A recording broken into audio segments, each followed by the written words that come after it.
Hello and welcome to Abide With Me, a conversation about living beyond loss. Today we are talking about loss from the point of view, again, from a longer lens.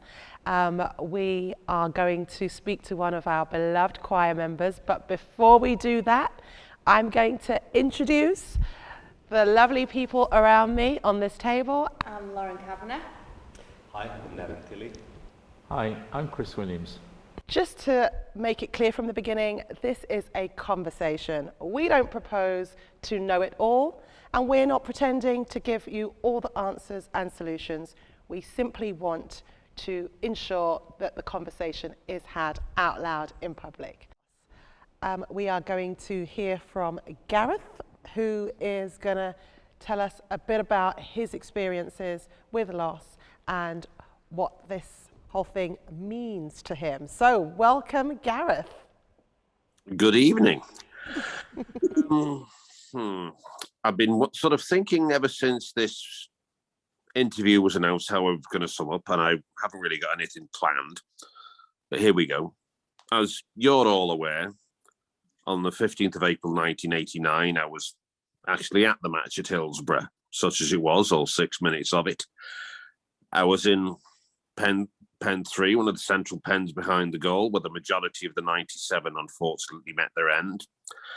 One of those 97 being John McBride from Holywell, who travelled in the coach with me on the way down to the game, was sat in the seat immediately behind me on the way to the game. I got home alive and well. He came home, to put it extremely bluntly, in a wooden box. At that time, at the age of 22, that was easily the worst day of my life. And for about 12 months afterwards, I dived to the bottom of a beer bottle and stayed there. I've had worse days since. By damn have I had worse days since.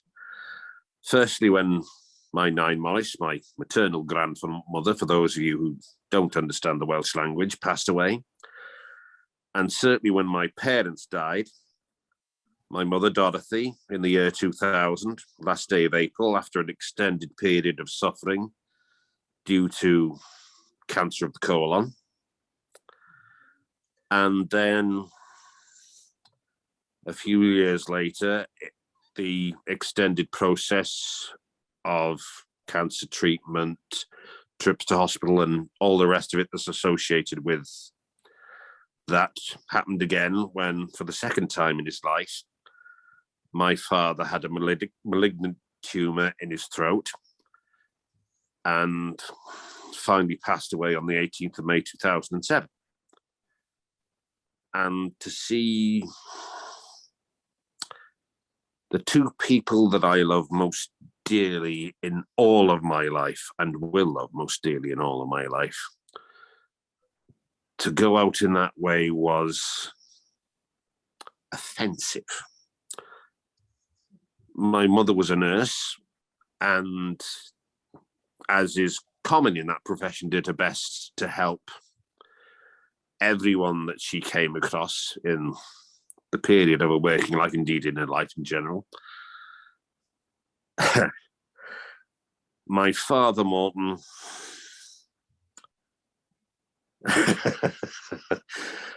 how can I describe Dad? We're talking Labour Party stalwart, trade union activist, chapel elder, justice of the peace. My father wore many hats and wore them extremely well. He was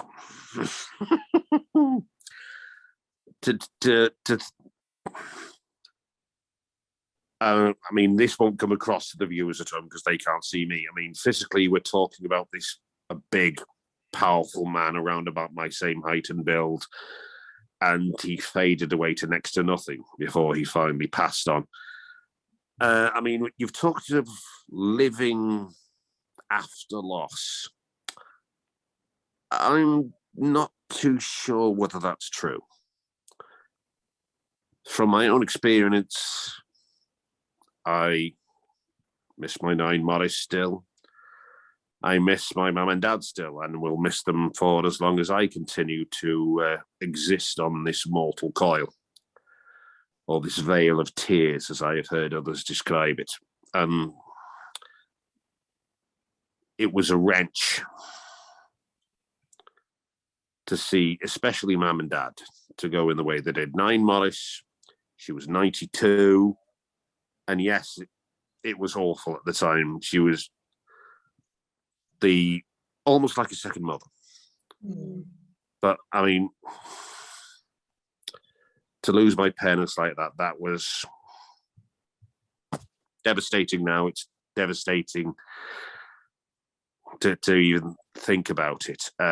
So living without loss, I'm not too sure about it. I mean, I can only speak of my own perspective. I've just tried to carry on as best I can without them. I haven't succeeded always. I mean, I've always had problems with my mental health. And it has declined to such a point upon occasion when, for my own protection, I've had to be sectioned, and I won't go into any more details than that on here. That's the best kind of introduction that I can think of that to sum it up. And speaking as an atheist, I certainly don't think of a kind of a religious perspective. I certainly don't see any hope of or expectation of any kind of meeting them in some kind of afterlife or anything like that. So, I mean, I don't even begin to sort of think of that as some kind of crumb of comfort. Thank you so much for sharing, Gareth. I mean, it is incredible how open you've been and how transparent, and we really thank you for that. It's so immediate how much you're feeling, rightly so, in terms of the loss and how palpable that is. And I suppose what's remarkable to me, I can't speak for you guys, but just having spent time with you over the last 18 months, and just enjoying your character in our choir sessions. That's literally what I was thinking. Enjoying your jokes, your smart, witty comments, and enjoying your voice. Oh yeah. Which features on this song "Abide with Me" so powerfully. It's really, really, really special and poignant for us to hear just how much you have actually suffered and what you've been going through. So thank you so much for sharing that with us. I don't know. Yeah, I've also lost both my parents a long time ago, and it's I think the biggest shock to me, Gareth, was the fact that the older generation that I'd always looked up to was no longer there. Just not being able to refer to their experience, their love, their support, and for them just to have gone was a really big shock. And it's you know that they are now more in the realm of happy memories rather than sadness, but it's still a big hole in your life. Again, to reflect on previous discussion, you just can't move on from certain people. There's no moving on. That's right. This sums it up really nicely, I feel. But Gareth, I was thinking, you were saying you do find it difficult to kind of get on with your daily life sometimes, and you've struggled a lot. And I mean, I thought it was incredible the fact that, I mean, the reason you're on screen and not here with us because you are so far away from us, and yet there's been very few rehearsals, practices that you've not been at, and like you've made the effort to come, you've been a part. Do you know what I mean? I don't think that he hasn't has hardly no, missed any. I think I've probably missed more than you, and I live down the road. Like, and it's such an inspiration, and the fact that you feel the way you do sometimes, and yet you still find it in you to come down here and be around us and just put like literally your heart and soul, especially into Abide With Me, and just kind of it's really, really incredible. Some days are more difficult than others. Yeah. Certainly around the times of their passing. I mean, we're just coming up in the approach to April. It's a month that I look forward to getting over and done with. Mm-hmm. We've got the anniversary of Hillsborough coming up. At the end of the month, we've got the anniversary of my mother's death coming up.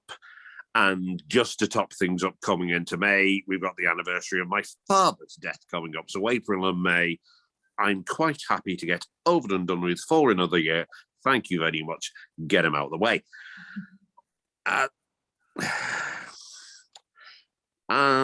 But it's a difficult question to answer. Because, as I said before, some days are better than others. Yeah.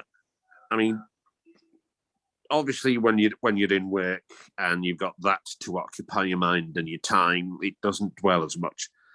The moments that I find the worst, especially as I live on my own, is in the early hours of the morning, and you're finding sleep difficult to come by. And then we come to that great question that we all ask ourselves from time to time, no matter what our beliefs happen to be. Why bother? What's the purpose? What are we doing this all for?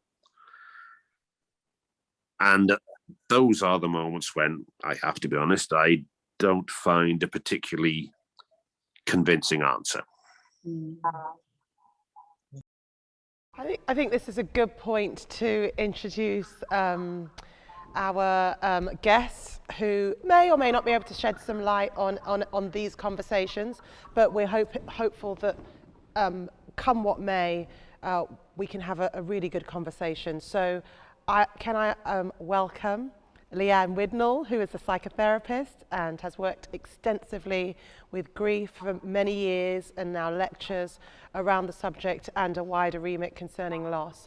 And on account that we are releasing the Christian song Abide With Me, we have a vicar to join us as well, David Gavin. Welcome both to the table.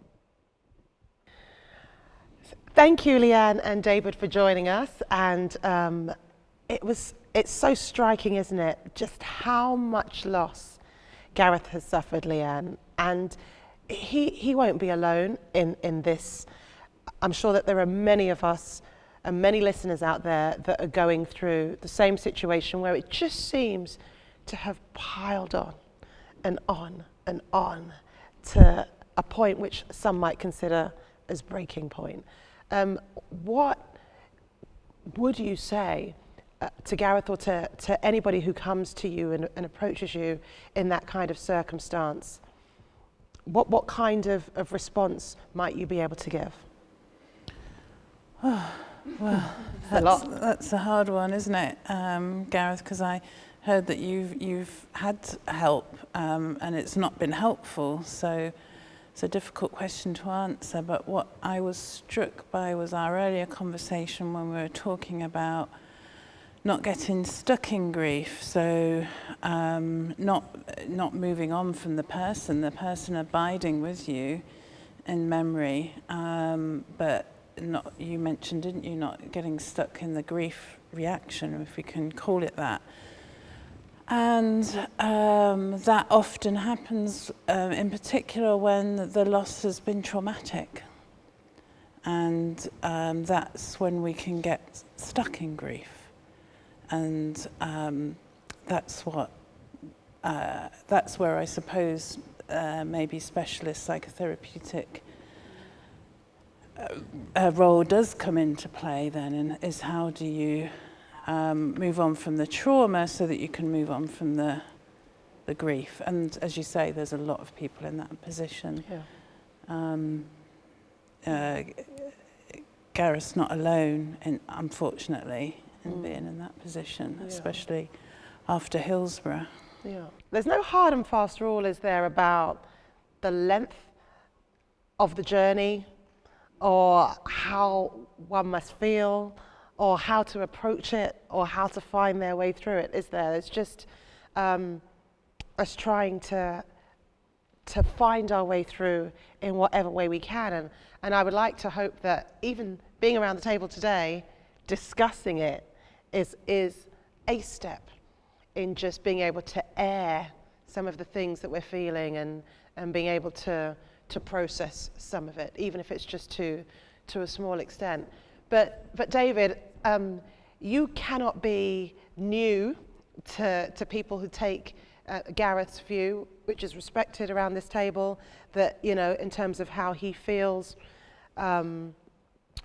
about the role that God or religion might have to play in any journey, and wouldn't want to include that in part of his journey. But I know that in your role as a vicar, you will have encountered a number of those situations. And how might you approach it given all the circumstances? I'd probably want to start by agreeing with Gareth about the offensiveness of death and so many things that surround that. That was the word that stood out for me in what he said. And I just want to agree that so much to do with death and what surrounds it is horrible and difficult and worse things than that. And that actually comes into my different perspective and convictions as a Christian. There's a passage where Jesus comes across death when a mate of his, Lazarus, has died. Now, there will be a resurrection that follows that. But when he gets to the tomb, it's like he lets out a roar, and it's kind of an ah! Like he just thinks, death, I can't stand it. And then you get to the end of the book in the Bible, and God in Revelation is talking about his heart and his plans ahead and his dreams, and he talks about there being no more death or crying or pain. I just think actually that God shares that same heart and reaction with Gareth. And I know there's a heck of a lot more to deal with about, how did death get into the world and what's God's responsibility in that, but that would be a starting point amidst lots of things I don't understand, that actually I think God shares something of the same heart that Gareth has about death. I'd like to ask you, Gareth, because being a member of this choir and knowing its raison d'etre, I have researched a lot into the Hillsborough disaster because I didn't know very much about it. It was a terrible tragedy, but singing next to somebody who had been there, and I felt that, and being part of the choir, I felt that it deserved me to look more into it. And the one thing that has reached a conclusion with me is that people were deprived of the ability to grieve because they had to fight against the lies and deception of all those people who were just trying to save their own skins, and not even their own skins, just their own reputations. Is that the way you see it too? I'm not usually a great one for conspiracy theories, but there is no doubt whatsoever that the establishment as a whole conspired together to withhold the truth for 30 long years, from the 15th of April 1989, where, and you're going to have to excuse me for coming up with the profanity here, but it's the only way I can describe the man, David came out with the appalling lie that we forced the gates. I was one of the very first through Gate C. We didn't force them open, they opened them. And the lie carried on from that moment to this day. The families and the survivors we've been denied justice. That one simple word, the one thing that we want, justice. Justice must not be done. It must be seen to have been done. Where is the justice for the families and the survivors? Not one person has been imprisoned. Not one person has had any kind of police disciplinary action. I think the only action that has been taking place is a fine of a few £1,000 for the secretary of Sheffield Wednesday Football Club, if I remember rightly. But quite aside from the legal side of things, I don't think we've seen any contrition from anybody either. I totally agree with you. And when we hear that lessons have been learned, Follow, isn't it? and then see the same sort of behaviour turning out from the Ariana Grande concert, the same sort of cover-ups. Yeah. It really is tragic. Yeah. It is, and I do feel that has prevented people from grieving. The fact that they've got to fight for justice, and they don't see it, that horrible frustration. Yeah. And it also adds to the fact that nothing has been learned by the authorities in charge. Such important points you raise, Gareth. And can I just ask Lee-Anne, in terms of the process of being able to walk through grief or being able to walk through trauma, how important is the feeling that, as Gareth has said, justice is done or feels or seen to be done? I would say and seen to be done. It's not an either or situation, it's a combination situation. And sometimes, I mean, it's very stark in this situation. We're talking about Hillsborough and everything that has flowed from it, but also widening that and just making that applicable to other situations where death occurs or loss occurs, any other kind of loss, but it feels like an injustice has occurred alongside it, or an added element of trauma has occurred alongside it. I'm asking you first, and I'm going to ask you as well, David. How might we be able to travel through the fact that the justice that we so keenly want and deserve and should have may never come? How can we deal with those tensions in an effort to try and walk through? Wow. It's a lot. Big questions. And we may not have all the answers. We're just... Some people can and some people can't. And we were talking in an earlier session about the stages of grief and whether that literature on that is helpful or not. But we were talking about moving from anger to acceptance. And the people at Hillsborough have been denied that. They have not been able to move beyond anger. The state has denied them that. And they're not the only ones. And trauma is similar, even if there is, it's always an injustice. A traumatic incidents where people get stuck are usually at the hands of other people. So if a tornado hits, we can usually recover. But if our loved one is murdered violently, then it's an injustice, and it's much more difficult to recover. But I was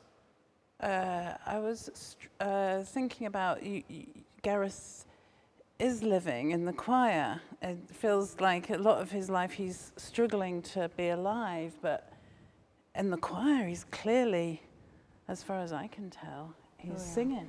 He's a massive part of A major He's force. Even on Zoom. Even on Zoom. Especially on Zoom. So maybe there's an answer there. I know I've said this before. It's something I take a little bit for granted, to be honest with you. In one form or another, over different periods of time, I've been involved with various choirs since I was a boy of 12. And it's just something I can do. I mean, I open my mouth, the sound comes out. If people think that's good, then wonderful. Gareth. Yeah. Not just So good. powerful. Yeah. And when you're singing, you're alive. So maybe there's some there's a way answer there somewhere. Yeah. And David? I think Lee-Anne's already answered it better than I would or could have done, and probably my experiences where I've crossed over with situations with Hillsborough families, I've not seen many examples of people who have managed, I don't think I've seen any examples of people who have managed to move away from the anger, because there seems to be such a great injustice that's holding everyone who's been involved in that back from the kind of more healthy bereavement, if you like, that we would long for people. But having said that, there are remarkable cases of ways that people seem to find ways to sing even in the darkness. Yeah, and what a way to draw this to a conclusion. Thank you so much, Gareth, for sharing honestly, openly, and candidly at times Colourfully. your experiences and your feelings.